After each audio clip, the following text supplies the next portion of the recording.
Get your clips ready and twixtered like I did. Always use 4K clips to get better results. Now render your clip. I use this setting, but you can use your own as well.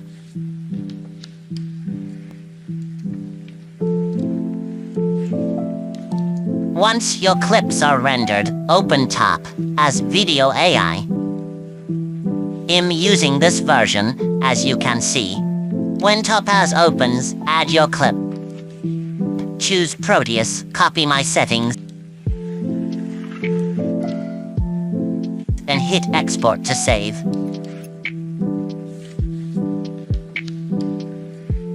Now your video is Topazed. It'll already look better, but we're not done yet.